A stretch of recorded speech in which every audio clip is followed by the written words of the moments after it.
Hello बच्चों। आज हम लोग क्लास 12 का एक नया चैप्टर डिस्कस करने वाले हैं। इकोलॉजी का न्यू चैप्टर डिस्कस करने वाले हैं जिसका नेम है इकोसिस्टम। तो इकोसिस्टम भी हमारे नीट के पॉइंट ऑफ व्यू से काफी इम्पोर्टेंट चैप्टर है। सो इसको भी बहुत ही सिंपल तरीके से डिस्कस करेंगे। इकोसिस्टम में इको सबसे पहले हम इसका ओवरव्यू देखते हैं कि इसमें क्या क्या पढ़ना है।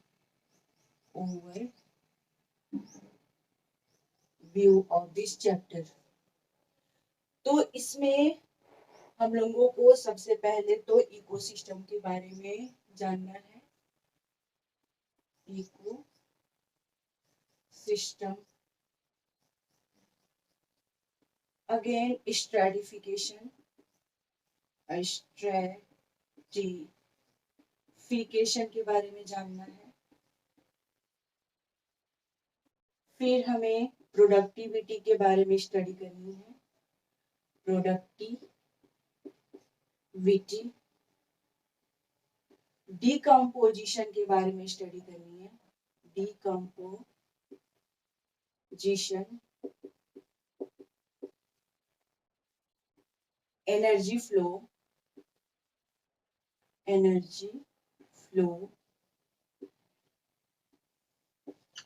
Ultimately energy flow and pyramid के बारे में हम लोगों को पढ़ना है। तो सबसे पहले हम समझेंगे कि ये इकोसिस्टम क्या होता है, और फिर स्ट्रेटिफिकेशन के बारे में स्टडी करेंगे, प्रोडक्टिविटी के बारे में जानेंगे, डिकम्पोजिशन के बारे में जानेंगे कि ये क्या होता है, एनर्जी फ्लो एंड पिरामिड के बारे में हम स्टडी करेंगे। तो सबसे पहले इकोसिस्टम क्या होता है और इकोसिस्टम का टर्म सबसे पहले कौन दिया, जो एनसीईआरटी में जिनका नेम नहीं बताया गया है, वो है हमारे महान ecologist Tansley. gave the term of ecosystem. Ecosystem का सबसे पहले टर्म देने वाले महान इकोलॉजिस्ट का नेम है टेंसले। उन्होंने बताया कि जो इकोसिस्टम है वो फंक्शनल यूनिट ऑफ नेचर होता है। Functional unit of nature. ये फंक्शनल यूनिट ऑफ नेचर कैसे होता है? तो सबसे पहले हम ऑर्गेनिज्म लेते हैं, लिविंग ऑर्गेनिज्म, कोई भी लिविंग ऑर्गेनिज्म,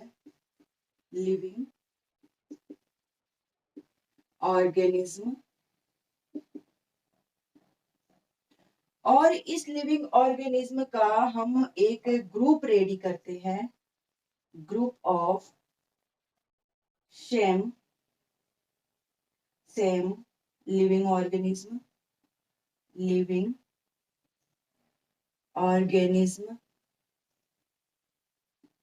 सपोज ये कोई लिविंग ऑर्गेनिज्म बर्ड्स है, और इसका हम इसके ग्रुप की हम स्टडी करेंगे। अगर इसका हम ग्रुप लेते हैं,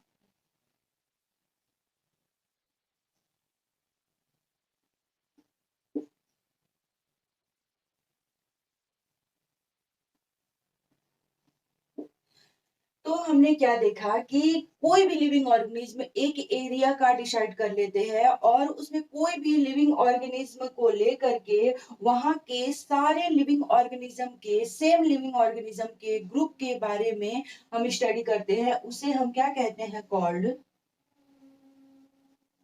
पॉपुलेशन। पॉपुलेशन क्या होता है कि एक जियोग्राफिकल एरिया का सेम स्पीसीज का अगर हम ग्रुप ले रहे हैं, जो सेम रिसोर्सेज के लिए जिनके बीच कंपटीशन है और उनके पास पोटेंशियल है रिप्रोड्यूस करने का, इसे हम कहते हैं क्या? पॉपुलेशन। अब पॉपुलेशन को हम डिफरेंट स्पीसीज के साथ इंटरेक्ट कराते हैं। ये है ह्यूमन, और ह्यूमन को इन group of human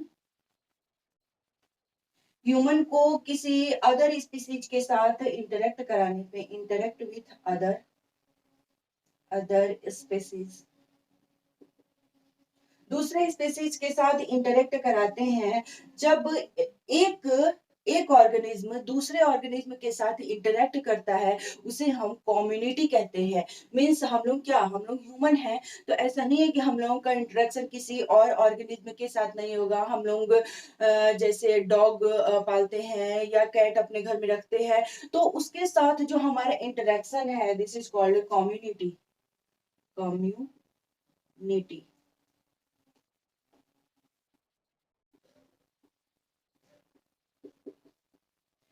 and again हम क्या देखते हैं कि इस इंटरेक्शन को एक और हम फैक्टर के साथ इंटरेक्ट कराते हैं, तो वो कौन सा फैक्टर होगा? ए बायोटिक, ए बायोटिक, ए बायोटिक के साथ इंटरेक्ट कराएंगे। ए बायोटिक में कौन कौन सा हो जाएगा? ए बायोटिक में होता है हमारा टेम्परेचर,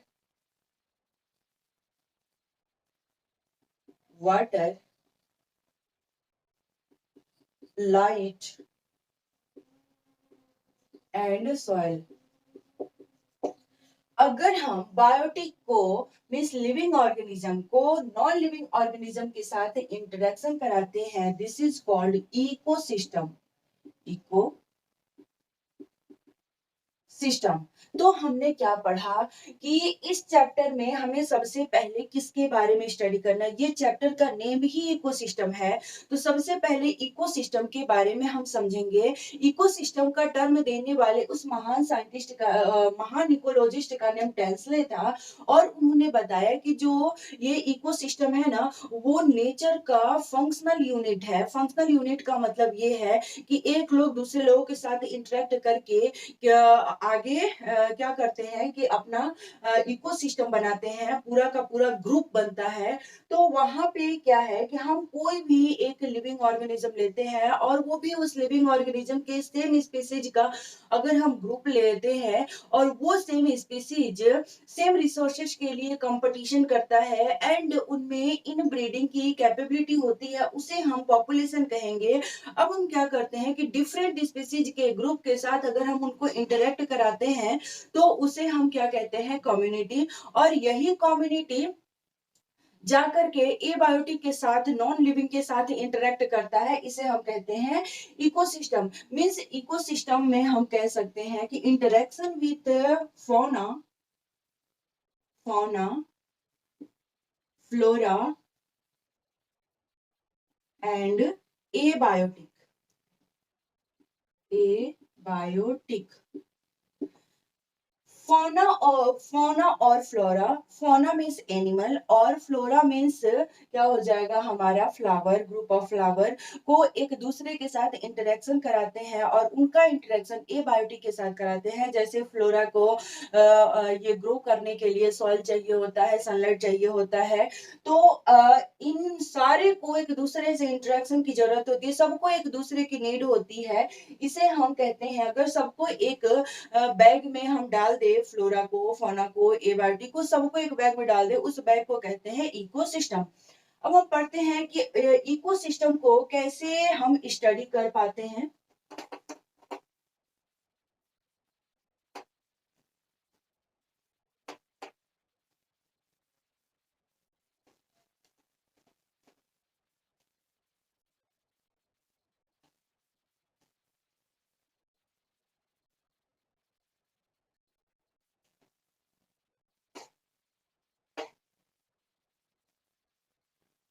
होल इकोसिस्टम को तो स्टडी करना बहुत ही डिफिकल्ट होता है,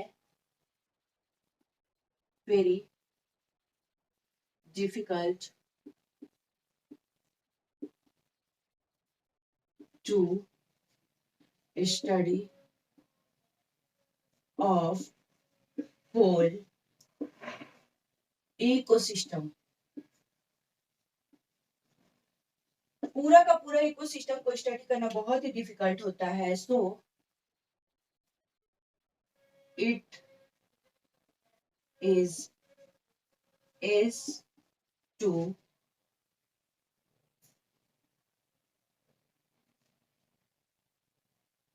अंडरस्टैंड।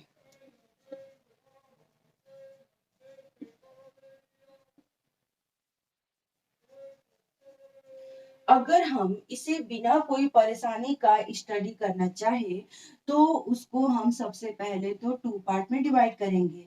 सबसे पहला जो पार्ट होगा वो है terrestrial and second aquatic. Aquatic और ये क्या होता है, ये नेचुरल इकोसिस्टम है। This is natural ecosystem. Ecosystem ये नेचुरल इकोसिस्टम है। तो टेरेस्ट्रियल में हम क्या क्या लेते हैं, forest, forest, grassland, grassland and desert. हमारा टेरेस्ट्रियल नेचुरल इकोसिस्टम है। एक्वेटिक इकोसिस्टम में क्या लेंगे, पॉन्ड्स और इस्चरी, लेक एंड रिवर।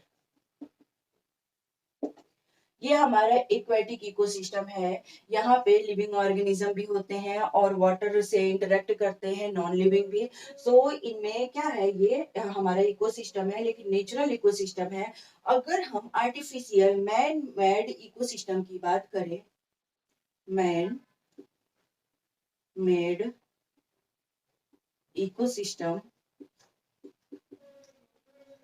अगर हम मैन मेड इकोसिस्टम की बात करें means artificial ecosystem, artificial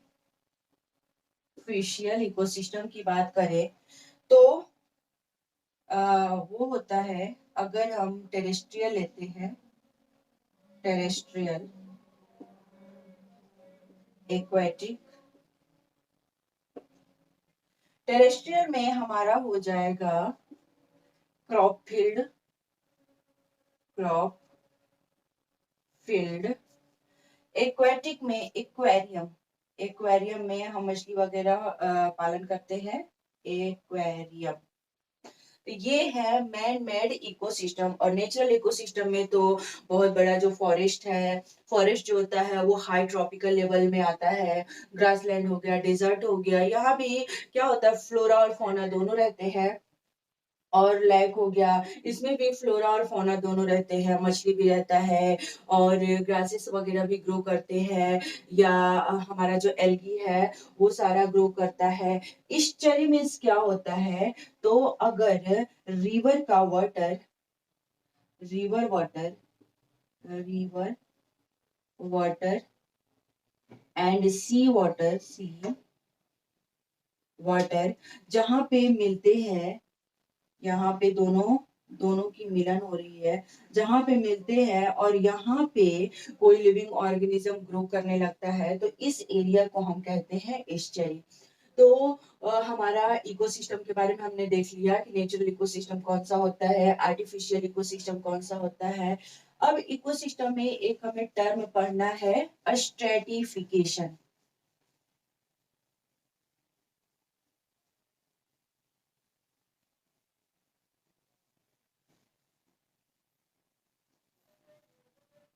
स्ट्रेटी stratification.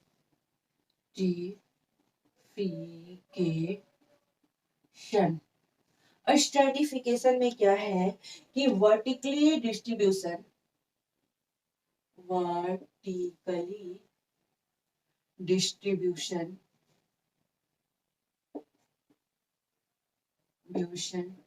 Of different species, different species, different species को वर्टिकली डिस्ट्रीब्यूट किया जाता है। जैसे हम एग्जांपल लेते हैं, ये है ट्री,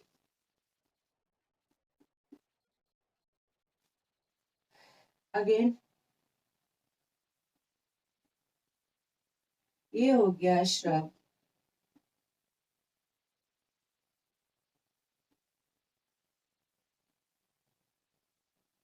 ये हो गया हर्ब्स, फिर हो गया ग्रासेस।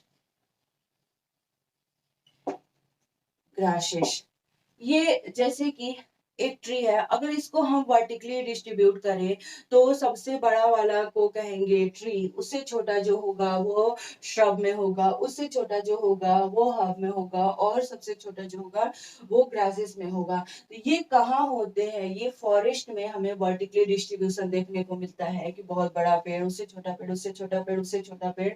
तो फॉरेस्ट में हाई ट्रॉपिक लेवल प्रेजेंट होते हैं। High trophic level, level forest. अब हम प्रोडक्टिविटी के बारे में स्टडी करेंगे।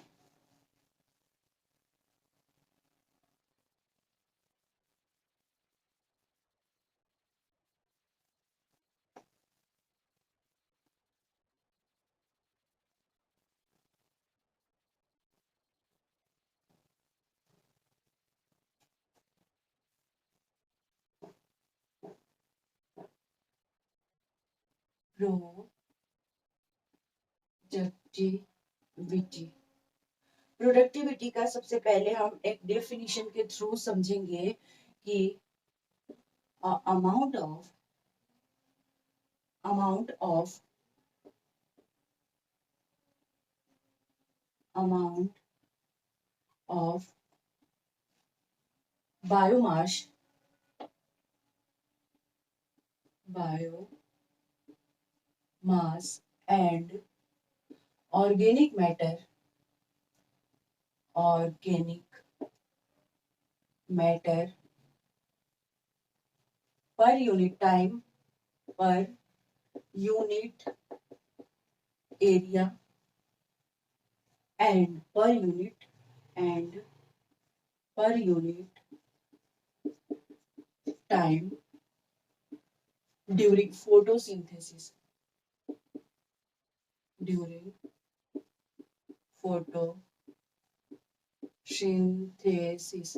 इसका मतलब क्या होता है कि अगर कोई प्लांट है, अगर कोई प्लांट है, सपोज ये प्लांट हो गया, और प्लांट ग्रो कर रहा है, कितना पर यूनिट एरिया, कितने एरिया में ये ग्रो कर रहा है, और इसे ग्रो करने में कितना टाइम लगता है फोटोसिंथेसिस के दौरान, जब सनलाइट इस पे आ रहा है, सन की एनर्जी को कैप्चर करके वो कितने टाइम में अपना बायोमास इंक्रीज करता है, उसे हम कहते हैं प्रोडक्टिविटी। कितना प्रोड्यूस कर पा रहा है बायोमास, अपने अंदर कितना ज्यादा ग्लूकोज बना पा रहा है, और और कितना ज्यादा इंक्रीज हो पा रहा है, उसके साइज कितने बढ़ पा रहे हैं फोटोसिंथेसिस के दौरान, इसे हम प्रोडक्टिविटी कहते हैं।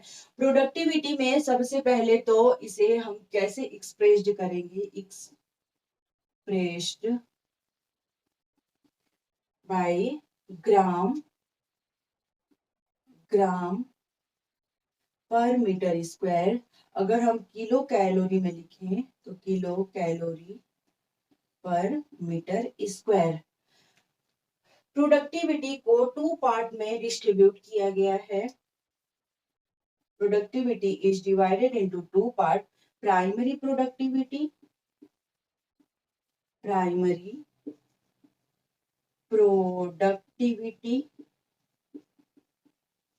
And secondary productivity, secondary productivity,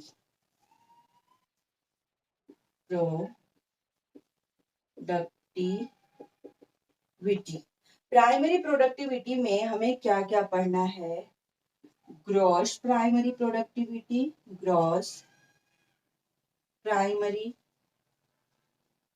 productivity, productivity, respiratory loss, respiratory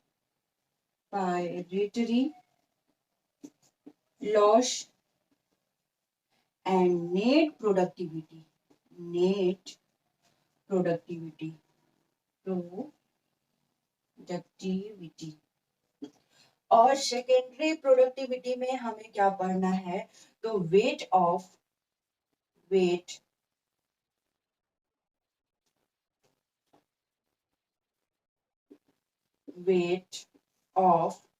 net productivity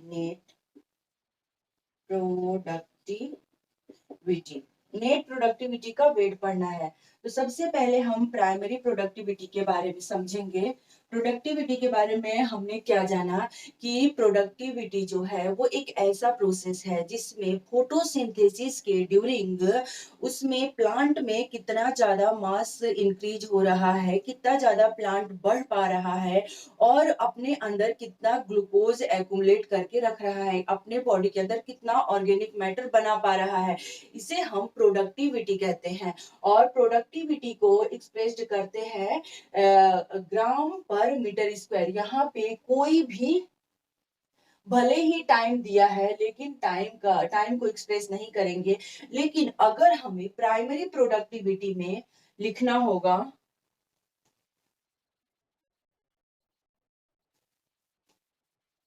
primary productivity के बारे में, primary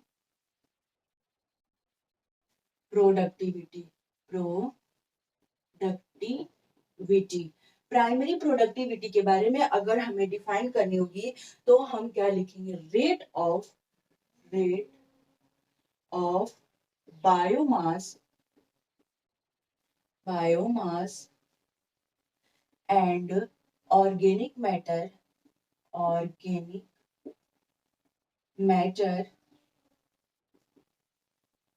per unit area and per unit time. Productivity में भी तो हम पर यूनिट टाइम लिखे थे, लेकिन अगर उसे हमें रिप्रेजेंट करना होता है एक फॉर्मूला के थ्रू, तो प्रोडक्टिविटी में हम कोई टाइमिंग वहां पे डिनोट नहीं करेंगे। और वही प्राइमरी प्रोडक्टिविटी की बात आ रही है, इसको अगर हमें किसी फॉर्मूला के थ्रू एक्सप्रेस्ड करना होगा तो हम लिख सकते हैं ग्राम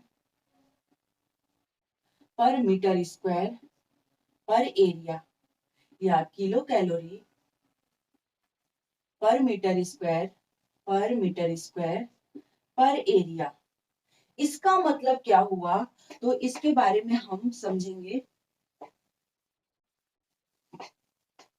इसका मतलब क्या होता है कि एक प्लांट को ग्रो करने में, एक प्लांट अगर ग्रो कर रहा है तो उसे ग्रो करने में कितना साल लगता है और कितना मीटर स्क्वायर वो ग्रो कर पाता है। तो इसे हम समझने के लिए सबसे पहले हम अपना एग्जांपल देते हैं ह्यूमन बींग्स का एग्जाम्पल देंगे। तो सबसे पहले हम देखते हैं कि अगर कोई बंदा अंडर 1 ईयर 10 लाख अर्न करता है, अर्न 10 लाख अर्न करता है और उसमें से ये 4 लाख अपने हैबिटाट या फूडिंग पे स्पेंड करता है, 4 लाख फूडिंग हैबिटेट अपने घर पे, हैबिटाट एंड फूडिंग पे ये खर्च कर देता है। और सेव करके कितना रखता है, सेव करके वो आगे के जनरेशन के लिए वो कितना सेव करके रखता है, 6 लाख फॉर फ्यूचर के लिए 6 लाख सेव करके रखता है। इसका मतलब क्या हुआ, यहाँ पे जो टोटल अर्न किया इसे हम कहते हैं ग्रोस प्राइमरी प्रोडक्टिविटी।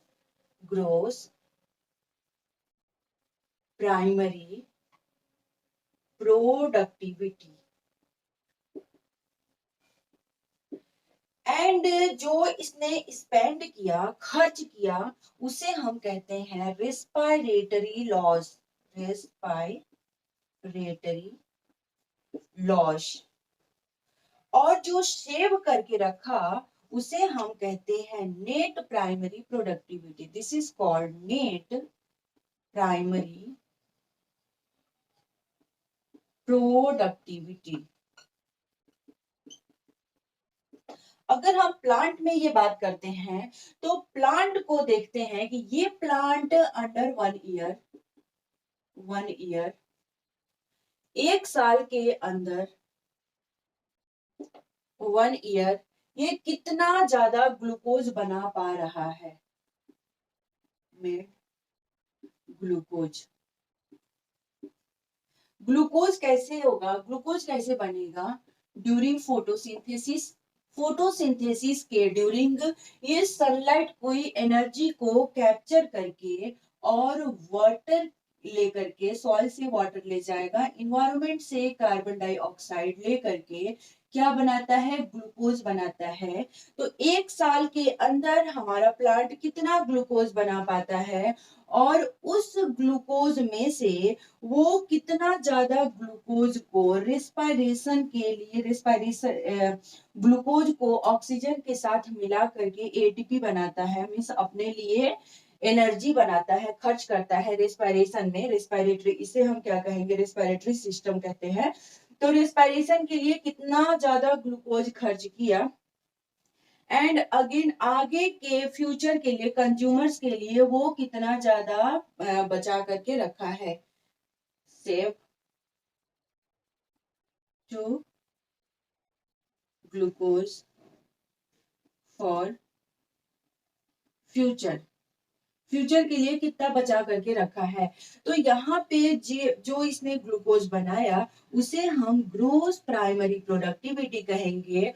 जो इसने एनर्जी करेंसी बनाने में ग्लूकोज की ग्लूकोज को खर्च किया, इसे हम रेस्पिरेटरी लॉस कहते हैं। और जो अपने बॉडी के अंदर या रूट में हो गया या सूट में हो गया या फ्रूट में हो गया, ग्लूकोज को स्टोर करके रखा हुआ है स्टार्च के फॉर्म में, उसे हम नेट प्राइमरी प्रोडक्टिविटी कहते हैं। तो हमने क्या देखा कि ये प्राइमरी प्रोडक्टिविटी में हम लोगों को जो स्टडी करना था, gross primary productivity, respiratory loss and net primary productivity. तो नेट प्राइमरी प्रोडक्टिविटी हम कैसे फाइंड आउट करेंगे? जितना भी एक साल के अंदर हमारा प्लांट ग्लूकोज बना पा रहा है, मीन्स एक साल के अंदर हम लोग कितना ज्यादा पैसा कमा पा रहे हैं, और उसमें से हम अपने रेस्पिरेशन में कुछ कर दिए, रहने में, खाने में, पीने में खर्च कर दिए। तो इनमें ये प्लांट हमारा क्या करेगा कि ये अपना ग्लूकोज एटीपी बनाने में खर्च करेगा, रेस्पिरेटरी लॉस कर रहा है ये। रहना खाना इसका यही है, ये क्योंकि रेस्पिरेशन में ये अपना खर्च कर दे रहा है, और बचा करके भी ग्लूकोज स्टार्च के फॉर्म में जो रखता है उसे हम कहते हैं नेट प्राइमरी प्रोडक्टिविटी। अब नेट प्राइमरी प्रोडक्टिविटी को ऐसे लिख सकते हैं, net primary productivity is equal to gross primary productivity minus respiratory loss. ये हमारा हो गया नेट प्राइमरी प्रोडक्टिविटी का फॉर्मूला। अब हम सेकेंडरी प्रोडक्टिविटी के बारे में स्टडी करेंगे।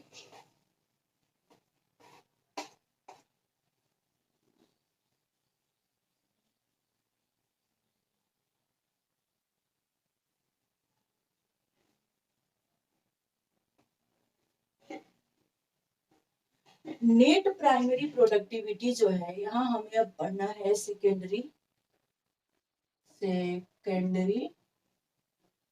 प्रोडक्टिविटी के बारे में। नेट प्राइमरी प्रोडक्टिविटी क्या है? तो नेट प्राइमरी प्रोडक्टिविटी देखेंगे कि कितना टेरेस्ट्रियल होता है, कितना एक्वेटिक होता है। अगर हम नेट प्राइमरी प्रोडक्टिविटी की बात करें टेरेस्ट्रियल में, टेरेस्ट्रियल एंड एक्वेटिक टेरेस्ट्रियल में नेट प्राइमरी प्रोडक्टिविटी की अगर हम बात करते हैं, तो वहां पे टेरेस्ट्रियल में हमारा net primary productivity 170 billion ton देखने को मिलता है। ये भी है ड्राई वेट, हम इसे ड्राई करके वेट किए हैं, तब हमारा इतना नियर अबाउट आया है। अगर हम इक्वेटिक प्राइमरी प्रोडक्टिविटी की बात करें तो वही aquatic primary productivity 55 billion billion ton dry weight हमने की है, ड्राई वेट। अब हम देख रहे हैं कि इक्वेटिक नेट प्राइमरी प्रोडक्टिविटी क्यों कम है टेरेस्ट्रियल से, by aquatic aquatic net primary productivity is less than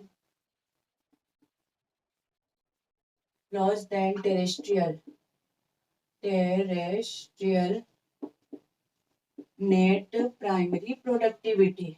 क्यों कम है?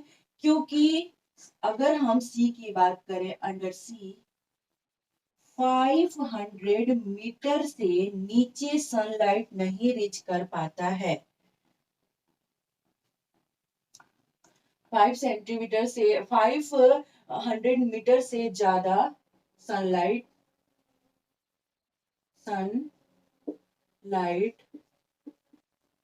नॉट रिच, सनलाइट नीचे तक नहीं पहुंच पाता है, इसलिए वहां पे net primary productivity means glucose का जो स्टोरेज है वो ज्यादा नहीं हो पाता। और जितना अंदर पानी के अंदर जाएंगे वहां पे नाइट्रोजन डिफिशियंसी होगी, नाइट्रोजन डेफिशिएंट होगा, डेफिशिएंट मीन्स नाइट्रोजन की कमी होगी, तब हमारा आता है नेट प्राइमरी प्रोडक्टिविटी। हमने क्या देखा कि नेट प्राइमरी प्रोडक्टिविटी में अगर हम बहुत नीचे जाते हैं, 500 मीटर से नीचे जाते हैं समुद्र में, तो वहां पे सनलाइट की एनर्जी नहीं पहुंच पाती, और जहां पे सनलाइट की एनर्जी नहीं पहुंच पाती वहां पे नाइट्रोजन डिफिशिएंट रहता है, इसलिए इक्वेटिक में हमारा नेट प्राइमरी प्रोडक्टिविटी बहुत ज्यादा कम होती है। अब हम पढ़ेंगे डिकम्पोजिशन के बारे में।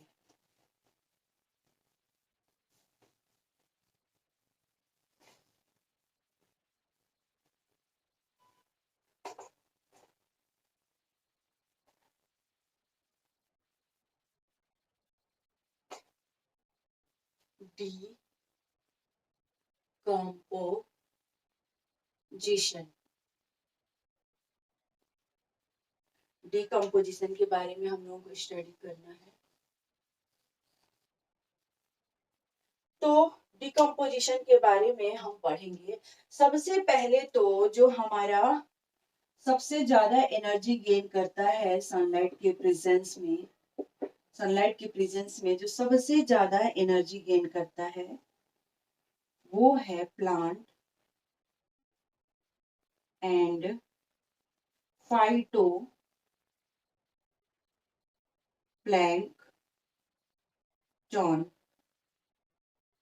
और इससे एनर्जी कौन गेन करेगा? प्लांट से एनर्जी जो गेन करते हैं वो कंज्यूमर कहलाते हैं। इसमें हम किसका एग्जांपल लेंगे?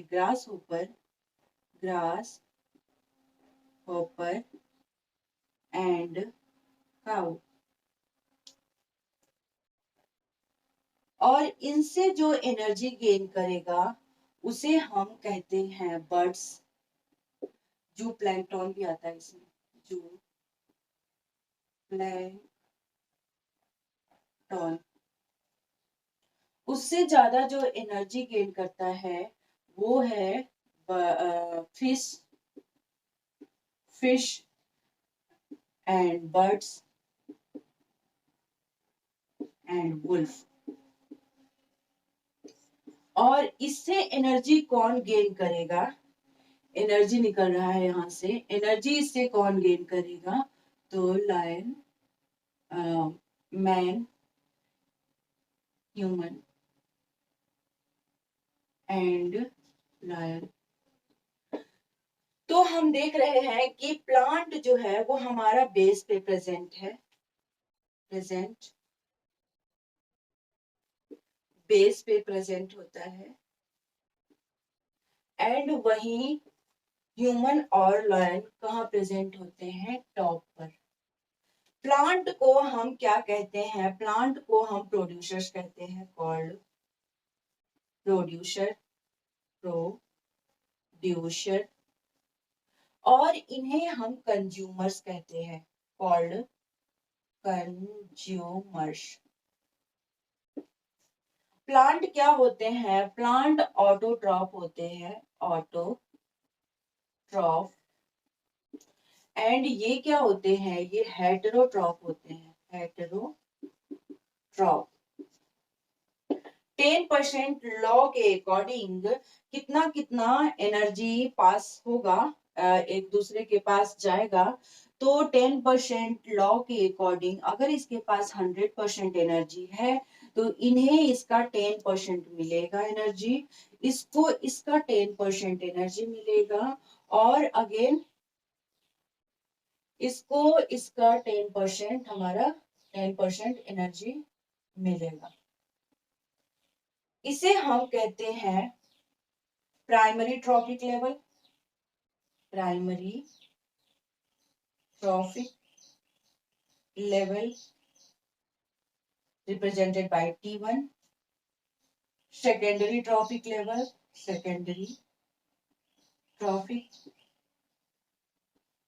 level represented by T2, tertiary trophic level, tertiary trophic level represented by T3, and quaternary trophic level, quaternary trophic level represented by T4।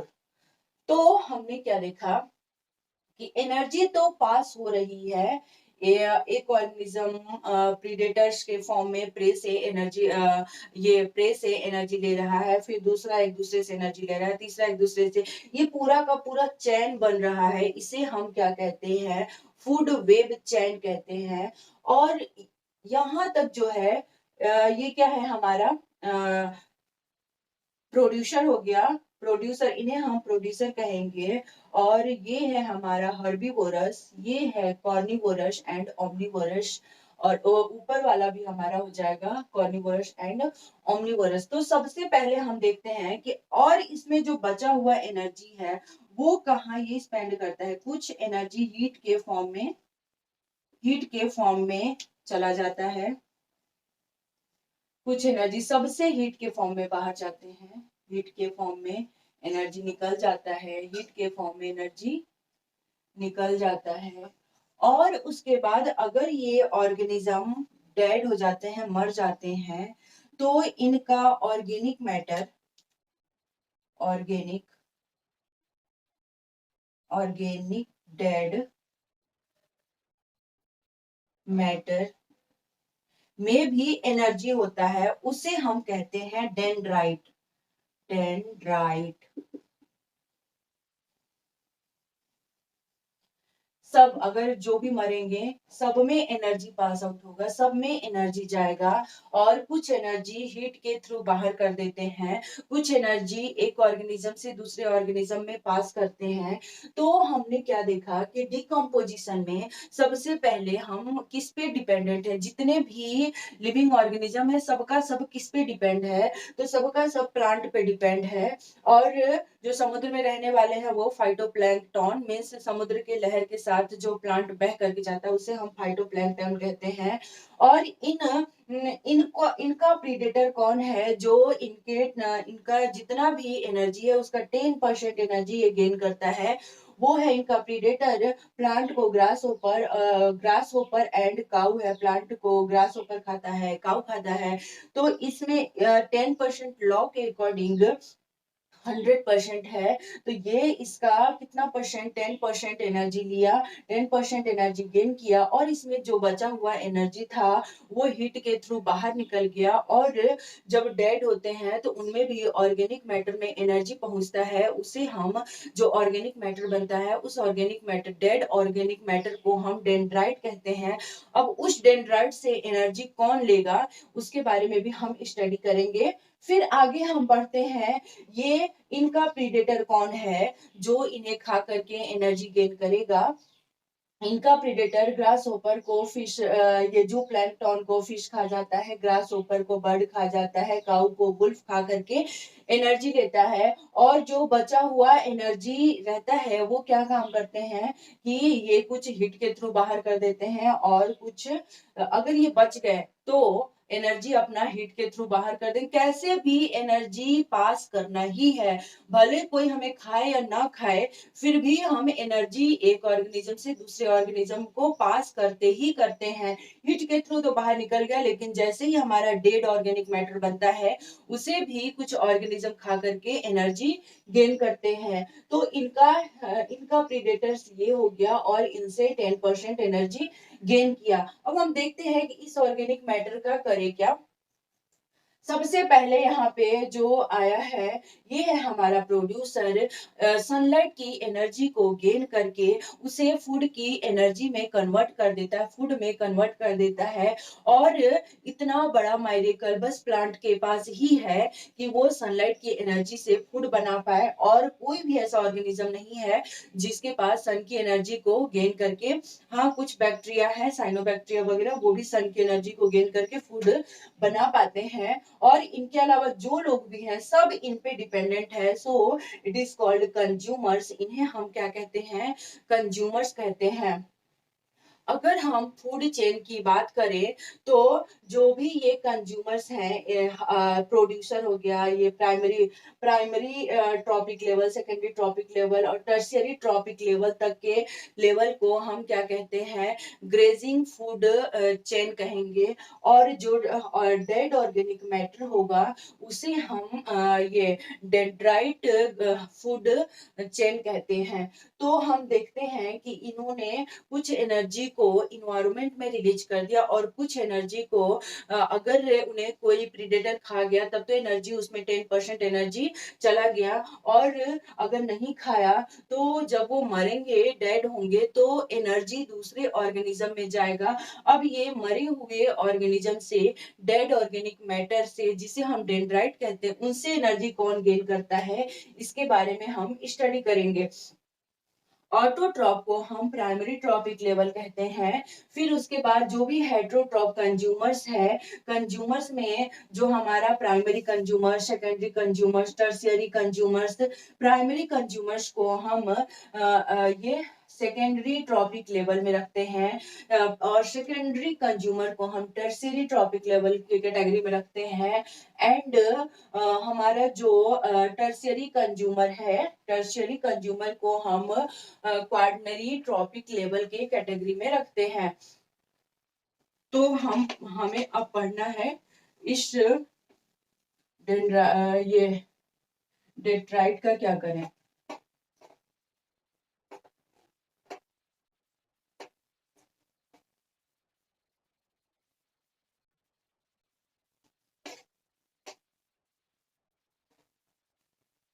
ये जो डेट्राइट है वो हमारा डीकम्पोजिशन कहलाता है।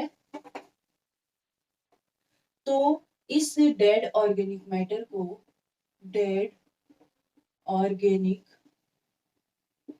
मैटर डेड ऑर्गेनिक मैटर को हम डेट्राइट कहते हैं, कॉल्ड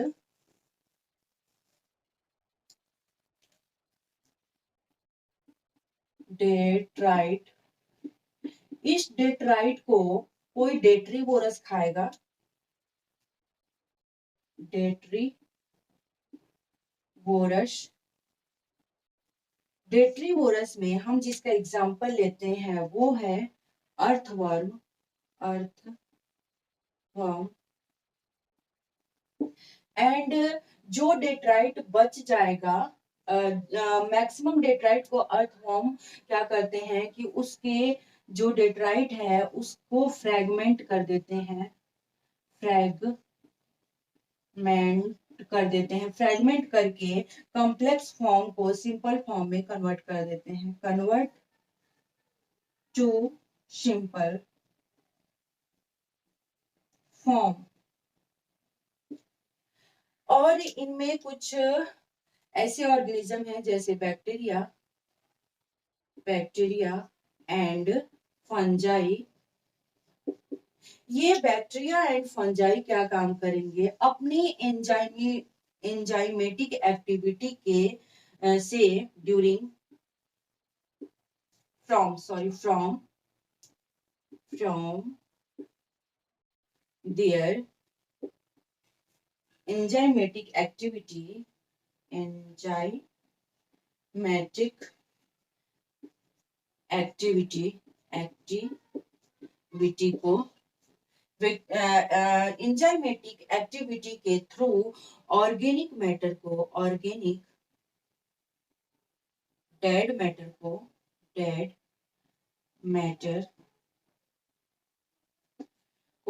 इनऑर्गेनिक सिंपल मैटर में कन्वर्ट कर देता है। Convert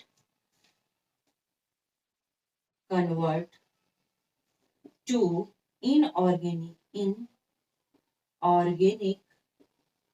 simple matter. कौन कौन सा इनऑर्गेनिक सिंपल मैटर में ये कन्वर्ट कर देगा अपने एंजाइमेटिक एक्टिविटी के थ्रू, तो उससे ये डेट्राइट से ये नाइट्रोजन बना देता है, कार्बन बना देता है, कैल्शियम बना देता है, फास्फोरस बना देता है। हमने क्या देखा कि जो डेड ऑर्गेनिक मैटर है उससे भी एनर्जी लिया जा रहा है, उससे भी एनर्जी गेन किया जा रहा है, इसे हम कहते हैं सैप्रोफाइट डिकम्पोजर्स है। ये भी डिकम्पोजर्स है। तो हमने क्या देखा कि अर्थवर्म को इसलिए हम क्या कहते हैं, फार्मर फ्रेंड कहते हैं। क्योंकि ये डेट्राइट को जितने भी नॉन लिविंग ऑर्गेनिज्म है उन्हें जितने भी डेड मैटर है उसे ये क्या काम करता है कि बहुत ही सिंपल उसे तोड़ करके बहुत सिंपल फॉर्म में कन्वर्ट कर देता है और वहां के सॉइल को पूरा कंप्लीट न्यूट्रिएंट्स वाला बना देता है। और हम डेट्रीवोरस किसे कहेंगे, तो अर्थवर्म को कहेंगे। अर्थवर्म जो भी बड़ा सा पार्ट है ऑर्गेनिक मैटर का उसे छोटा लीटर में कर देता है। मीन्स जैसे छोटे छोटे कचरे होते हैं उसमें ये कन्वर्ट कर देगा। कोई पत्ता भी अगर उसे दिखाई दिया तो उसे भी तोड़ करके एकदम लीटर के फॉर्म में कन्वर्ट कर देते हैं। तो ये ऐसा होता है। अब बैक्टीरिया और फंजाई की एक्टिविटी कैसे देखें, और उनसे तोड़ने पे इनको एनर्जी मिलती है। बैक्टीरिया और फंजाई का अगर हम देखते हैं तो ये अपना एंजाइम इसके ऊपर ये क्या करते हैं कि इसके ऊपर एंजाइम डालते हैं और उससे जो भी निकलता है तो उससे इनको एनर्जी मिलता है। और एंजाइम जो उस पे पड़ा हुआ है, मैटर पे एंजाइम जो डाला गया, उस मैटर पे एंजाइम डलते ही वो dead organic matter in organic simple form में कन्वर्ट हो जाता है, टूट जाता है छोटे छोटे टुकड़े में। वो नाइट्रोजन बना देगा, कार्बन बना देगा, कैल्शियम बना देगा एंड फास्फोरस बना देगा। अगर हम डिकम्पोजर्स का बात करें तो डिकम्पोजर्स में कुछ इंपॉर्टेंट टर्म है, उसे हम एक ट्रिक के थ्रू लिखते हैं। फलचम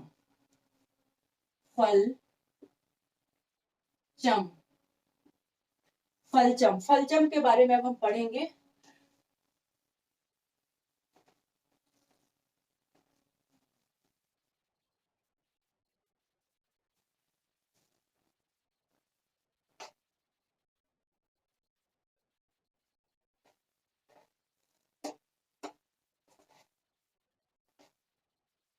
फल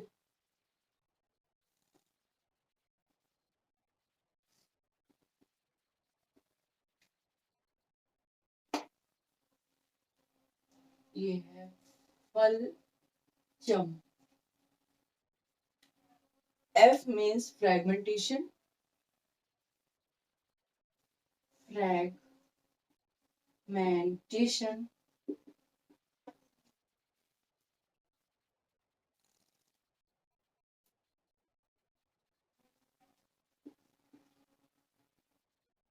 ए कहां से आ गया भाई, L means leaching,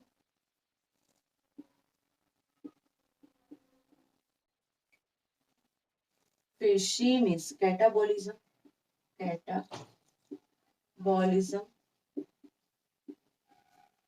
E means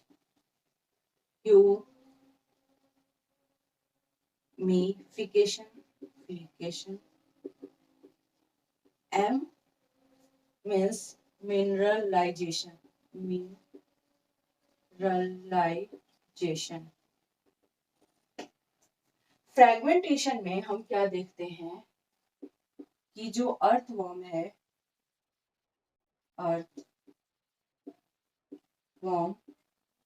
ये डेड ऑर्गेनिक मैटर को, डेड ऑर्गेनिक मैटर को simple small, dead organic matter का सिंपल स्मॉल पार्टिकल बना देता है। और हम कैटाबोलिज्म में क्या देखते हैं कि जो भी बैक्टीरिया एंड फंगस है, बैक्टीरिया एंड फंगस क्या काम करते हैं, अपने एंजाइम एक्टिविटी के थ्रू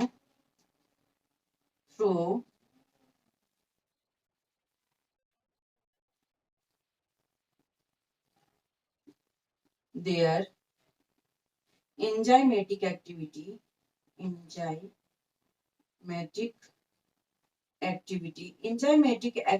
के थ्रू ये क्या काम करते हैं कि ऑर्गेनिक डेड मैटर को, डेड ऑर्गेनिक मैटर से सिंपल इनऑर्गेनिक मैटर बना देते हैं, सिंपल इनऑर्गेनिक मैटर बना देते हैं। ये सिंपल इनऑर्गेनिक मैटर कौन कौन सा है, nitrogen, carbon, calcium and phosphorus. अब ये वाला जो है, और जो स्मॉल पार्टिकल अर्थवर्म ने डिस्ट्रॉय किया, ये किसका हो रहा है, डेट्राइट का फलजम हो रहा है। तो यहाँ पे हमने देखा कि जो स्मॉल पार्टिकल्स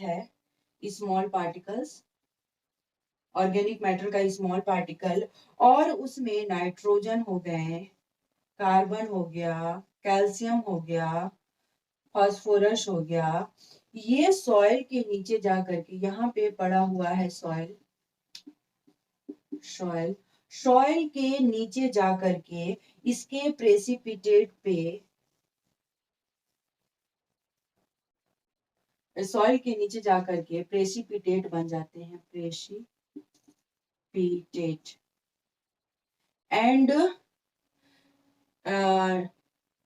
अनयूजफुल सॉल्ट बन जाते हैं, अनयूजफुल, उस सॉल्ट का कुछ यूज नहीं हो सकता, यूजफुल सॉल्ट। ये ऐसा होता है, प्रेसिपिटेट के अंदर जा करके मिट्टी के अंदर बैठ जाते हैं। अब जब मिट्टी के अंदर जा करके मिट्टी के नीचे जब छोटा छोटा पार्टिकल जा करके जम जाएगा और इनमें से इनऑर्गेनिक मैटर जम जाते हैं मिट्टी के अंदर, उस प्रोसेस को हम कहते हैं लीचिंग। जब भी सॉइल के नीचे कुछ प्रेसिपिटेट देखने को मिले तो उसे हम सिंपल फॉर्म में लीचिंग कहते हैं। ह्यूमिफिकेशन क्या होता है, ह्यूमिफिकेशन के बारे में हम पढ़ते हैं। तो ह्यूमिफिकेशन में डेट्राइट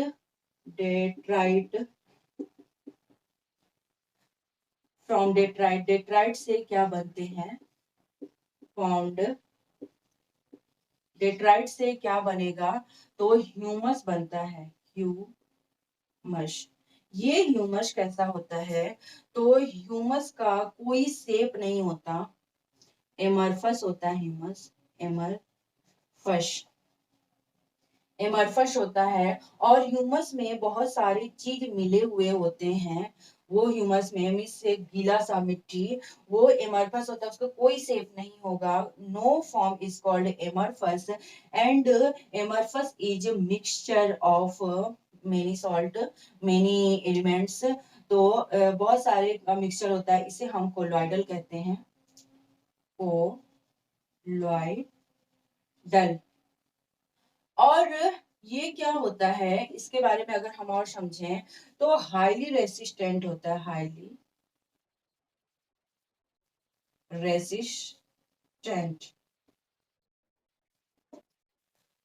हाईली रेसिस्टेंट होता है, ये जल्दी डिग्रेड नहीं हो पाता है। तो इसे डिग्रेड करने के लिए हमें क्या क्या करना होगा,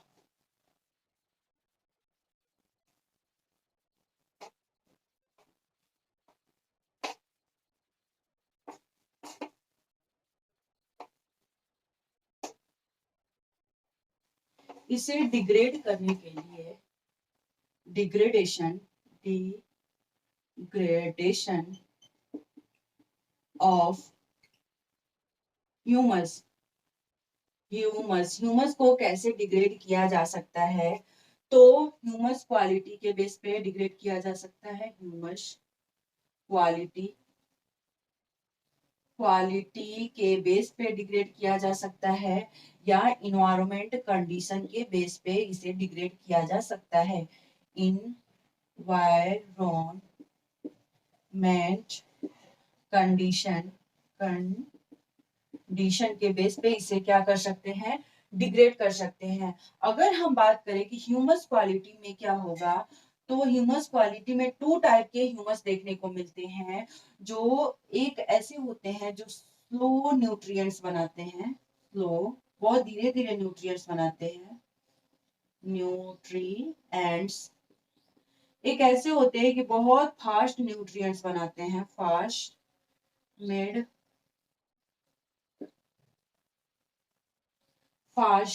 न्यूट्रिएंट्स। जो स्लो न्यूट्रिएंट्स बनाएगा उसे हम कहते हैं कॉल्ड काइटिन। ये बहुत ही टफ होता है, जल्दी टूट नहीं पाता है, क्योंकि इसमें बहुत धीरे धीरे न्यूट्रिएंट्स बनता है, बहुत ज्यादा टाइम लगता है। एंड लिग्निन जो फास्ट न्यूट्रिएंट्स बनाते हैं वो है ग्लूकोज, बहुत जल्दी बन जाता है। एंड नाइट्रोजन, और जल्दी ब्रेक डाउन हो जाता है, डिग्रेड हो जाता है, नाइट्रोजन। इन्वायरमेंटल कंडीशन क्या होना चाहिए? ये मॉइस्चर होना चाहिए, मॉइस्चर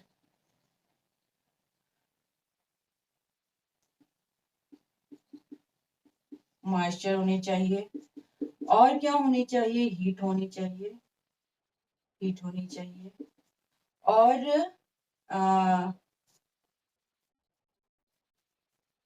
एरोबिक कंडीशन होनी चाहिए।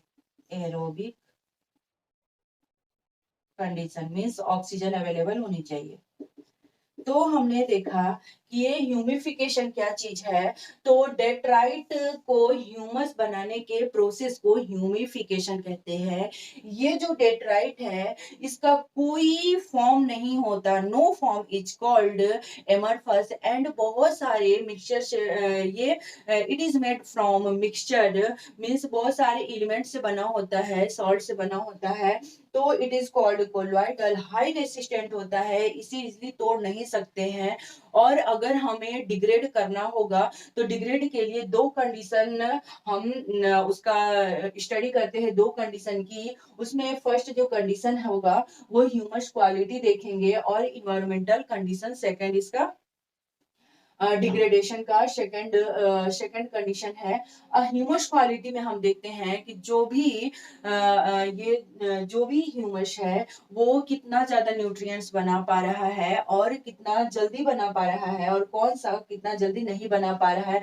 डिग्रेडेशन का ऑर्गेनिक मैटर का हम देखेंगे कि इस डेड ऑर्गेनिक मैटर में कौन सा ऐसा ह्यूमस है कि जो जल्दी न्यूट्रिएंट्स बना पाएगा और ऑर्गेनिज्म में सप्लाई कर पाएगा, जो बहुत धीरे धीरे न्यूट्रिएंट्स बनाएगा।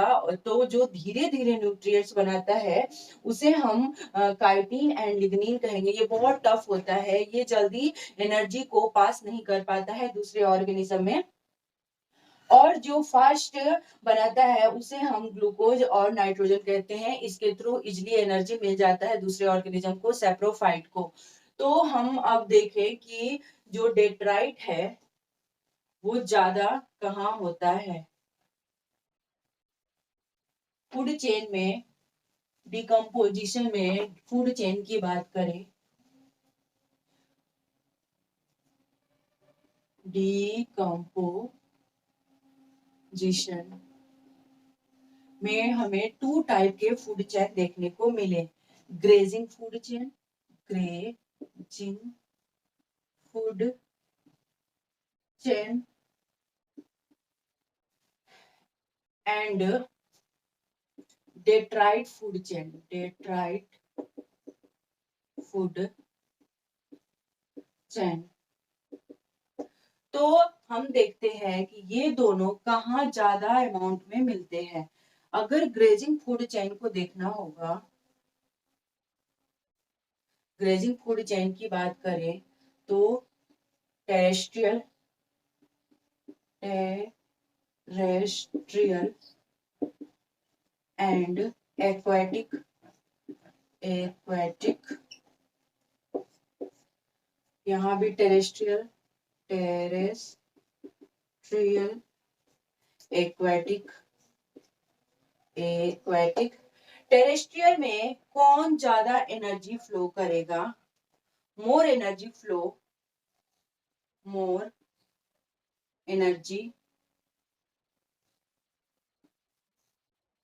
कैन विल फ्लो कौन करेगा ज्यादा? तो टेरेस्ट्रियल की बात करते हैं तो ज्यादा एनर्जी फ्लो होगा हमारा कौन सा? ये टेरेस्ट्रियल में एनर्जी ज्यादा फ्लो ग्रेजिंग का नहीं होता है, यहाँ लो एनर्जी फ्लो होगा, लो एनर्जी फ्लो। और एक्वेटिक में इसके पास एक्वेटिक की बात करें तो डेट्राइट ज्यादा एनर्जी फ्लो कर पाता है एक्वेटिक में, सॉरी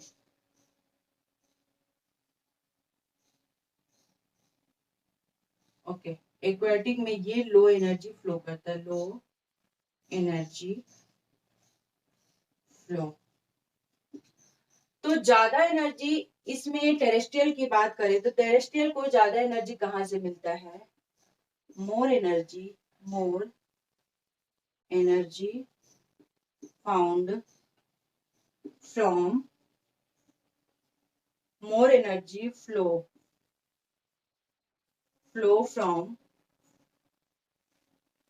फ्रॉम डेट्राइट एंड इसमें more energy flow from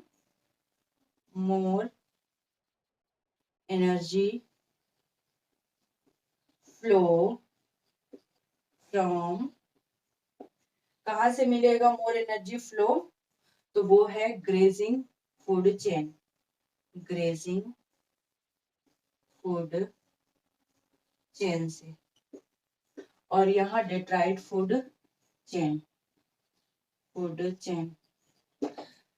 more energy, इसमें ज्यादा एनर्जी कहाँ से मिल रहा है? ऐसे हम लिखेंगे इसको सिंपल फॉर्म में, डिकम्पोजिशन में क्या होता है? डेट्राइट फूड चेन सबसे ज्यादा कहाँ होता है? टेरेस्ट्रियल में। And again grazing food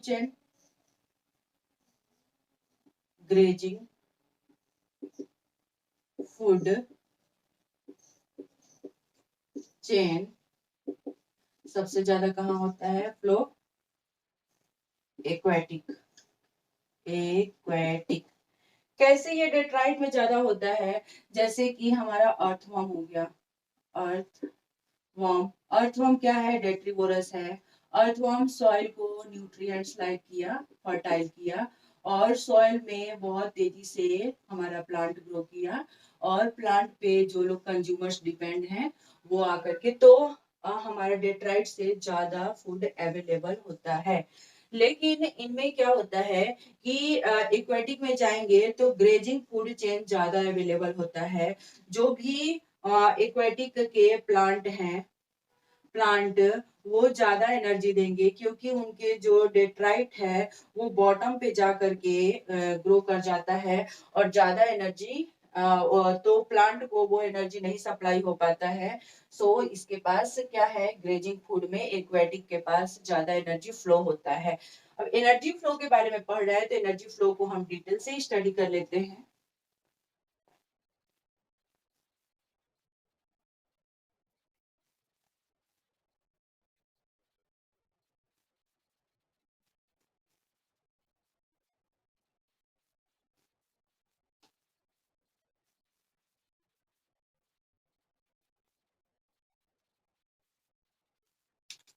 energy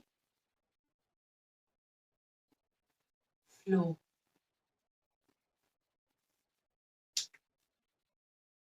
energy flow, energy flow from one organism organism organism to another organism by 10% law. इसमें एनर्जी फ्लो होगा एक ऑर्गेनिज्म से दूसरे ऑर्गेनिज्म के पास 10% लॉ के थ्रू। तो सबसे पहले इसमें हम देखते हैं, ये हमारा है सन हो गया, और यहाँ पे प्लांट ग्रो कर रहा है। प्लांट में सन से आता है 50% photosynthetic active radiation, synthetic active radiation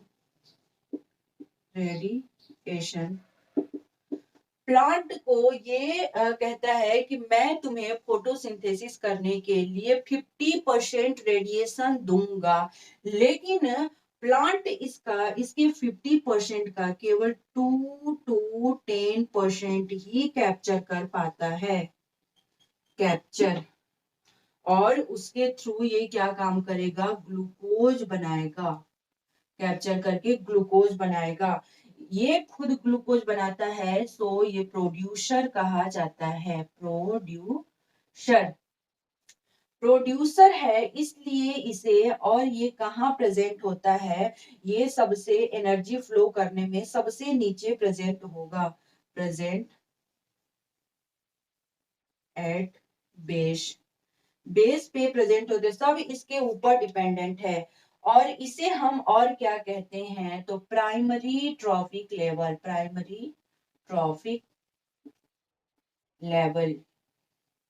ये जो बनाएगा, एनर्जी में से कुछ तो हीट के फॉर्म में चला जाएगा, और कुछ क्या होगा, डेट्राइट बन जाएगा, डेट्राइट। फिर इस पे कोई और ऑर्गेनिज्म डिपेंडेंट है, वो कौन है, उसे हम कहते हैं, ये अब इसको खा करके एनर्जी लेगा, इसलिए हम उन्हें कंज्यूमर कहते हैं। कंज्यूम करके, किसी द्वारा बनाए हुए ग्लूकोज को कंज्यूम करने वाले ऑर्गेनिज्म को हम कंज्यूमर कहते हैं। तो ये कंज्यूमर इससे ग्लूकोज गेन करेगा, और वो भी कितना ग्लूकोज गेन कर पाएगा, 10% लॉ के अकॉर्डिंग गेन करेगा। अगर इसके पास 10% ग्लूकोज है, तो ये अपना ओनली 10% ही कंज्यूमर को देगा। वो भी प्राइमरी कंज्यूमर की अगर हम बात करें, तो प्राइमरी कंज्यूमर में कौन कौन आता है, grass hopper,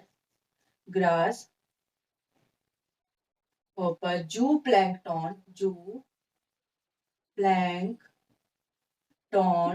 grass hopper, and again होगा हमारा काउ, इसे हम हर्बीवोरस कहते हैं, हर्बीवोरस। फिर हम देखते हैं कि आता है सेकेंडरी कंज्यूमर पे, इसे और क्या कहते हैं, सेकेंडरी ट्रॉफिक लेवल। ये अपना कुछ कुछ एनर्जी को फ्लो करेगा डेंड्राइट के फॉर्म में, कुछ एनर्जी को फ्लो करेगा हीट के फॉर्म में, हीट। और फिर हमारा आता है, इनको खाने वाले लोग हैं फिश, ग्रास होपर को बर्ड्स खा जाएगा, काऊ को वुल्फ खा जाएगा, वुल्फ। इसे हम कहते हैं टर्शियरी, सेकेंडरी कंज्यूमर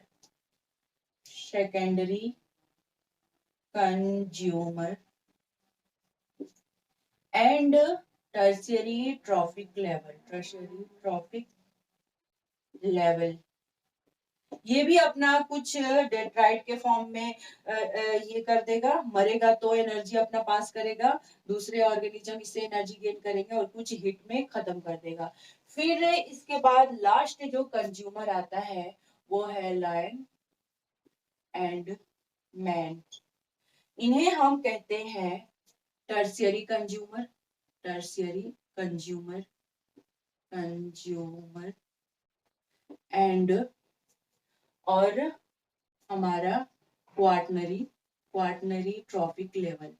ये भी अपना एनर्जी कुछ हिट में, कुछ मरेंगे तो पास करेंगे। तो इनका हमारा ऐसे होता है। अब हम देखते हैं कि जो हमारा कंज्यूमर है, सपोज प्रोड्यूसर हो गया, प्रोड्यूसर ये अपना फूड पास किया प्राइमरी कंज्यूमर को ये अपना फूड पास किया सेकेंडरी कंज्यूमर को, सेकेंडरी कंज्यूमर को। ये सारे के सारे हेट्रोट्रॉफ हैं। फिर टर्शियरी कंज्यूमर को पास किया। एनर्जी जो पास कर रहे हैं, फूड एक दूसरे को दे रहे हैं, कॉल्ड फूड वेब चैन, फूड वेब चैन। इसे हम क्या कहते हैं? फूड वेब चैन कहते हैं। जब एनर्जी प्रोड्यूसर पास करेगा प्राइमरी कंज्यूमर के पास, प्राइमरी कंज्यूमर एनर्जी फ्लो करेगा सेकेंडरी कंज्यूमर के पास, सेकेंडरी कंज्यूमर एनर्जी फ्लो करेगा टर्शियरी कंज्यूमर के पास। इस प्रोसेस को एनर्जी फ्लो करने के, फूड का वेब बनाने के प्रोसेस को फूड वेब चैन कहते हैं। अगर वही प्रोड्यूसर यानी कि प्राइमरी ट्रॉफिक लेवल, प्राइमरी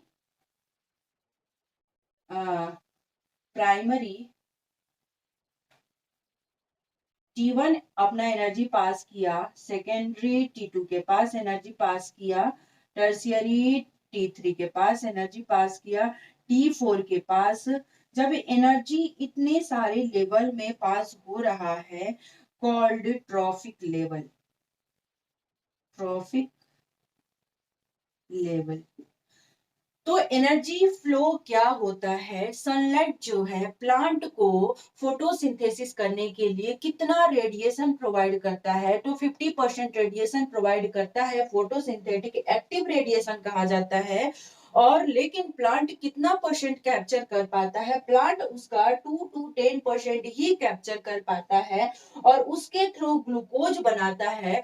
और प्लांट अपने बॉडी के अंदर सनलाइट के एनर्जी को ले करके और इन्वायरमेंट से कार्बन डाइऑक्साइड, सॉइल से वाटर ले करके जब ग्लूकोज बना लेता है, उसे हम प्रोड्यूसर कहेंगे। और ये सबसे पहला ट्रॉफिक लेवल है जो एनर्जी को आगे फ्लो कराएगा। तो और ये सबसे नीचे प्रेजेंट होता है, उसके ऊपर उसके ऊपर उसके ऊपर उसके ऊपर अपराइट फॉर्म में प्रेजेंट होते हैं। सबसे ज्यादा अमाउंट में अगर हम देखते हैं तो सबसे ज्यादा अमाउंट में प्लांट को रखा जाता है, उसके ऊपर प्राइमरी कंज्यूमर, सेकेंडरी कंज्यूमर है। सबसे कम जिसका नंबर होगा, जिसका बायोमास होगा और जिसकी एनर्जी होगी, सबसे ज्यादा किसका नंबर होता है, किसका बायोमास होता है, किसका एनर्जी होता है? तो सबसे ज्यादा प्रोड्यूसर का बायोमास होता है, एनर्जी होता है, नंबर होता है, उससे कम इसका, उससे कम इसका, उससे कम इसका। तो जब सबसे ज्यादा, उससे कम, उससे कम, उससे कम, उससे कम, ये जो ग्राफ बनेगा, ये ग्राफ अपराइट ग्राफ कहलाता है। तो हम देख लिए कि हमारा प्लांट या कोई भी ऐसा लिविंग ऑर्गेनिज्म नहीं है जो कि एनर्जी फ्लो न करता हो। भले अगर उसको कोई नहीं भी खाए, फिर भी अगर वो मरेगा, उसका डेड ऑर्गेनिक मैटर बनेगा, उसके थ्रू भी वो एनर्जी क्या करता है? पास करता है। अगर सपोज अगर उसे जला दिया गया, फिर भी वो एनर्जी पास करेगा, हीट के फॉर्म में एनर्जी पास करता है। तो इतना कैसे भी करके हम अपना एनर्जी किसी और को देंगे। सो इसलिए इतना ज्यादा हमें अपनी टेंशन करने की नहीं जरूरत है, क्योंकि ये बांट देना है, दूसरे को दे देना है। तो हमारा एनर्जी फ्लो के बारे में हुआ कंप्लीट। अब हम पढ़ते हैं लास्ट जो टॉपिक हमारा पढ़ना है, pyramid.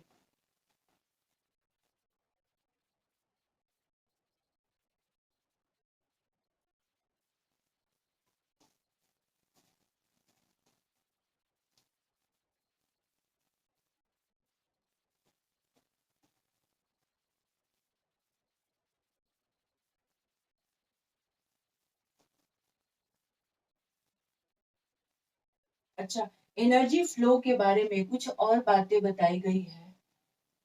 Energy flow,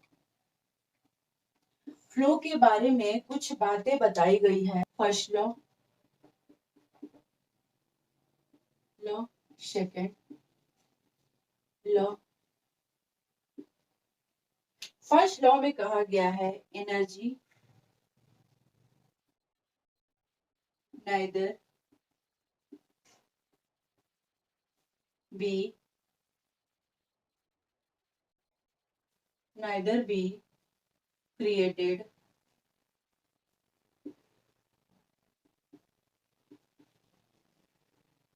be created nor be destroyed.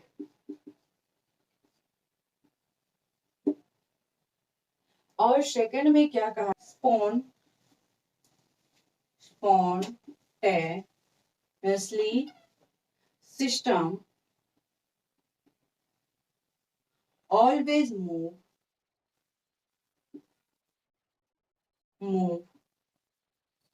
entropy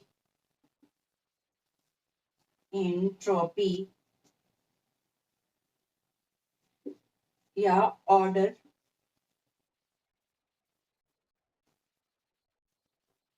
order लाइननेस। Energy flow के बारे में दो लॉ दिया गया है। फर्स्ट लॉ में कहा गया है energy neither be created nor be destroyed, ना तो एनर्जी बन सकता है ना ही एनर्जी कभी डिस्ट्रॉय हो सकता है। और अगर इकोसिस्टम, सेकेंड लॉ में क्या कहा गया, अगर इकोसिस्टम को एनर्जी नहीं दिया जाए तो इकोसिस्टम ऑर्डरलीनेस हो जाएगा। मीन्स इकोसिस्टम का कोई इसका ऑर्डर फॉर्म नहीं होगा, धीरे धीरे धीरे धीरे जाकर के खत्म हो जाएगा अगर इसको प्रॉपर एनर्जी नहीं दिया जाए। लेकिन इसमें भी कहा गया है कि एनर्जी मिलेगा ही मिलेगा क्योंकि एनर्जी कभी खत्म हो ही नहीं सकती। तो ऐसा, और हम एनर्जी फ्लो के बारे में टू पार्ट है, standing crop and standing state. Energy flow में, एनर्जी फ्लो को टू पार्ट में डिवाइड किया गया है, standing standing crop and standing state. इसमें एक गिवन टाइम में, at a given time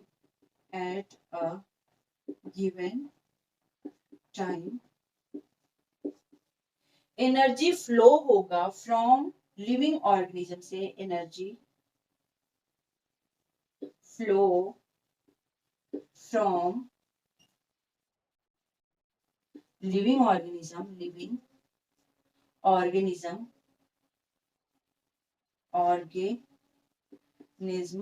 of ecosystem. Ecosystem के लिविंग ऑर्गेनिज्म से जो एनर्जी फ्लो होता है दिए गए समय के अकॉर्डिंग, उसे हम कहते हैं क्रॉप, स्टैंडिंग क्रॉप सिस्टम।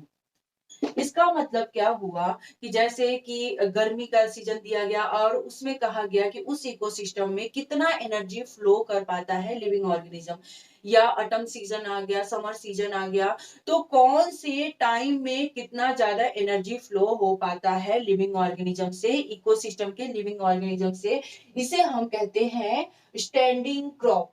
और स्टैंडिंग स्टेट में क्या होता है कि एट अ गिवन टाइम, दिए गए टाइम के according energy flow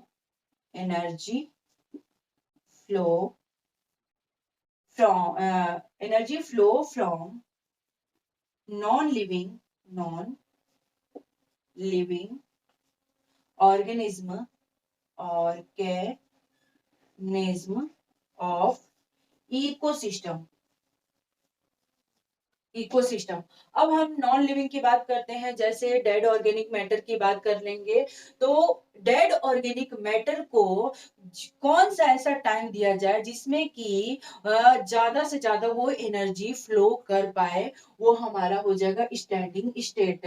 standing state, standing crop में हम लिविंग ऑर्गेनिज्म से क्या करते हैं कि एनर्जी फ्लो करने की बात करते हैं एक दिए गए टाइम में, और नॉन लिविंग से एनर्जी फ्लो करने की बात करेंगे जो टाइम दिया गया है उसमें, उस इकोसिस्टम में, उसे हम कहते हैं स्टैंडिंग स्टेट। अब हम लास्ट टॉपिक पढ़ेंगे पिरामिड।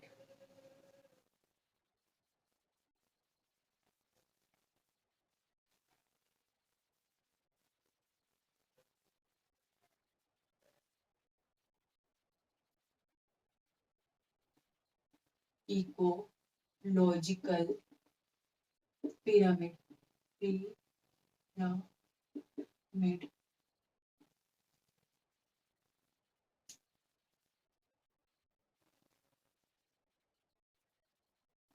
सो इकोलॉजिकली, इकोलॉजिकली डिस्ट्रीब्यूशन, डिस्ट्रीब्यूशन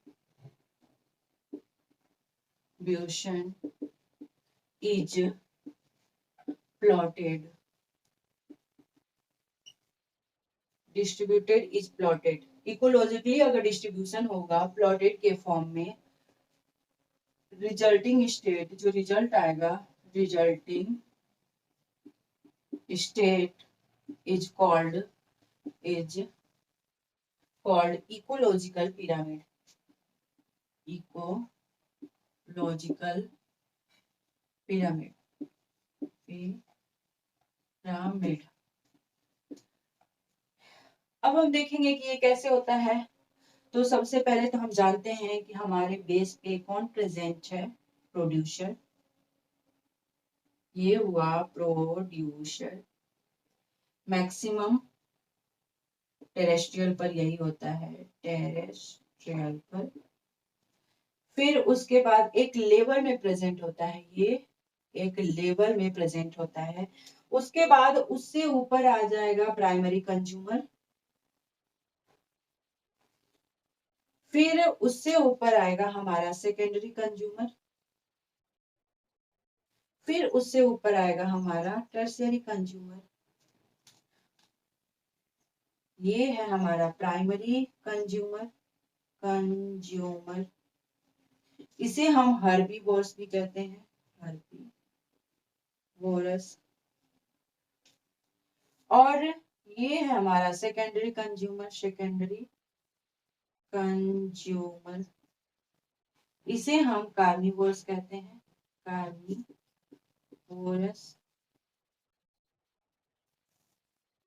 और ये हमारा हो जाएगा टर्शियरी कंज्यूमर, टर्शियरी कंज्यूमर। तो ये हमारा प्रोड्यूसर हुआ, इसे हम ऑटोट्रॉप कहते हैं, ऑटोट्रॉप। और ये सारे के सारे हेटेरोट्रॉप हुए, दूसरे से ग्लूकोज चुराने का काम करते हैं हेटेरोट्रॉप। और सबसे ट्रॉपिक, सबसे जो प्राइमरी ट्रॉपिक लेवल है, प्राइमरी T1 है, प्राइमरी ट्रॉपिक लेवल प्रोड्यूसर को दिया गया है। सेकेंडरी ट्रॉपिक लेवल हमारा प्राइमरी कंज्यूमर को दिया गया है। Tertiary trophic level secondary consumer को दिया गया है। एंड क्वार्टनरी ट्रॉपिक लेवल इनको दिया गया है। तो सबसे ज्यादा एनर्जी इसके पास, इससे कम उसको, उसको, उसको एनर्जी ऐसे फ्लो होता है 10% लॉ के अकॉर्डिंग। ये लेवल जो बना अपराइट, अपराइट पिरामिड है, अपराइट पिरामिड, इसे हम अपराइट पिरामिड कहते हैं। तो ये इकोलॉजिकल पिरामिड क्या होता है, अगर हम इकोलॉजिकली डिस्ट्रीब्यूट करें किसी प्लॉटेड के थ्रू किसी भी ऑर्गेनिज्म को, या तो वो एनिमल हो या प्लांट हो, अगर वो टेरेस्ट्रियल हो या एक्वेटिक हो, उसे हम क्या करें कि उसे हम एक प्लॉटेड के थ्रू डिस्ट्रीब्यूट करें, और जो भी रिजल्ट आएगा, अपराइट आ रहा है, इन्वर्टेड आ रहा है, कैसा रिजल्ट आ रहा है, उसे हम इकोलॉजिकल पिरामिड कहेंगे। करेंगे और ये एक लेवल में आता है, या तो ज्यादा से कम या कम से ज्यादा ऐसे लेवल में आता है। तो हमने देखा कि जो सबसे टॉप पे प्रेजेंट होगा वो है टर्शियरी कंज्यूमर, सबसे बॉटम पे प्रेजेंट होता है वो हमारा है प्रोड्यूसर।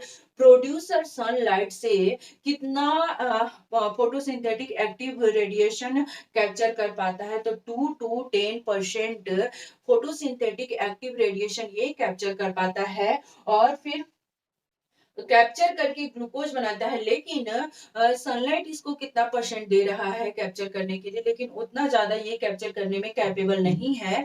तो सनलाइट इसे 50% प्रोवाइड करता है। Photosynthetic active radiation sunlight 50% provide करता है। फिर ये लेकिन उसका 2 to 10% ही ये गेन कर पाता है और उसके थ्रू ग्लूकोज बनाता है और एनर्जी दूसरे के पास फ्लो करता है। अब हम इसके बारे में और अच्छे से स्टडी करेंगे।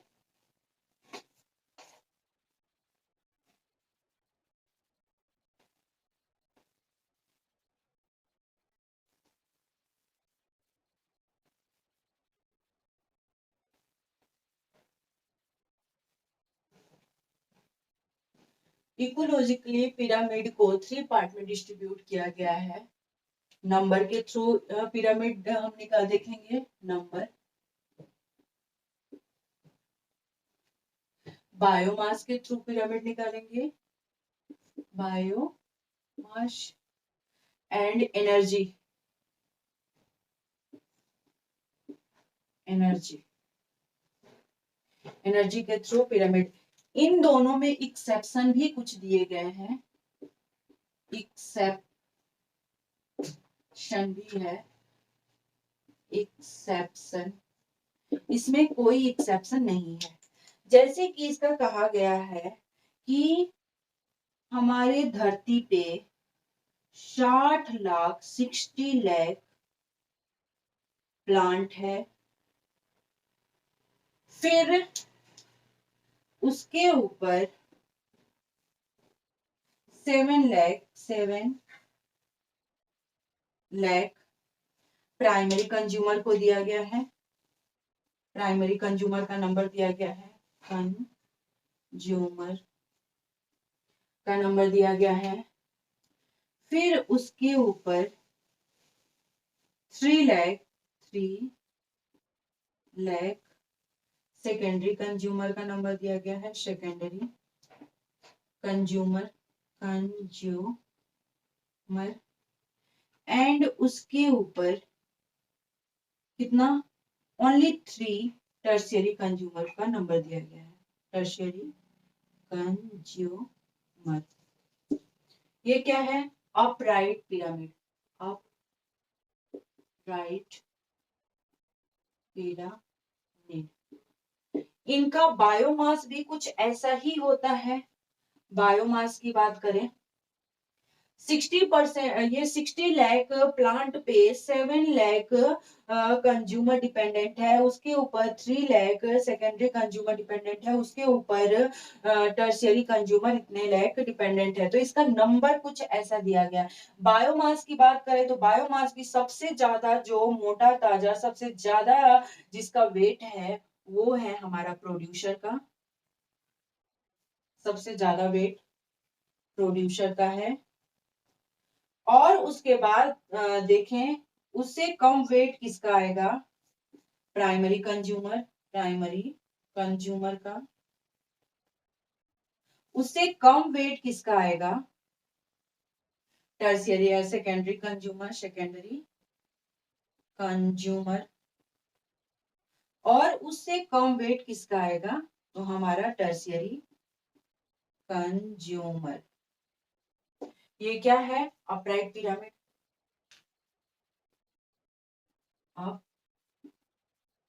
Upright pyramid. इसमें भी देखिए कि सबसे ज्यादा किसका वेट सबसे ज्यादा है, तो सबसे ज्यादा प्रोड्यूसर का है, उससे कम प्राइमरी कंज्यूमर, उससे कम सेकेंडरी कंज्यूमर, उससे कम टर्शियरी कंज्यूमर।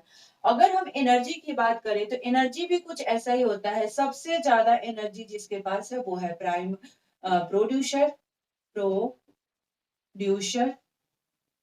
उससे कम एनर्जी किसके पास है, वो है हमारा प्राइमरी कंज्यूमर। कंज्यूमर उससे कम एनर्जी किसके पास है, वो है secondary consumer. Secondary consumer consumer और उससे कम किसका है, तो ये है हमारा टर्शियरी कंज्यूमर। तो इसका भी पिरामिड कैसा बना, अपराइट पिरामिड। अपराइट पिरामिड, इसे हम कौन सा लेवल कहेंगे, primary trophic level, secondary trophic level. ये T1 हो गया, ये हमारा T2 हो गया, T3 T4। फिर अगेन ये हमारा हुआ T1 T2 T3 and T4। ऐसे ही हमारा हो गया ये T1 T2 T3 T4।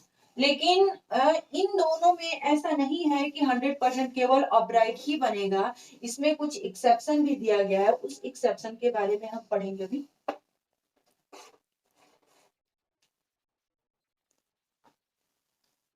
Biomass का एक्सेप्शन,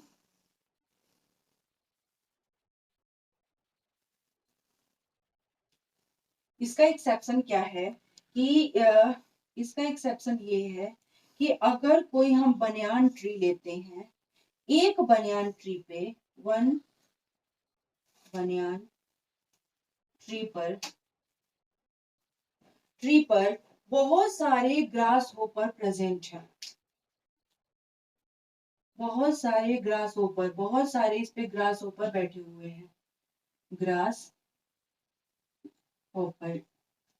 और उस ग्रास होपर को खाने के लिए कुछ बर्ड्स आ रहे हैं, कुछ बर्ड्स, कुछ बर्ड्स आकर के ग्रास होपर को खा गए और इस कुछ बर्ड्स को आकर के ह्यूमन पकड़ के ले गया। ह्यूमन, तो हमने क्या देखा कि एक प्लांट है, प्लांट तो एक ही है, लेकिन इसके पास तो ग्रास ऊपर बहुत ज्यादा है और इसके ऊपर बहुत कम है हमारा सेकेंडरी कंज्यूमर, फिर उससे ऊपर उससे भी कम है, तो हमारा ये तो अपराइट नहीं हुआ।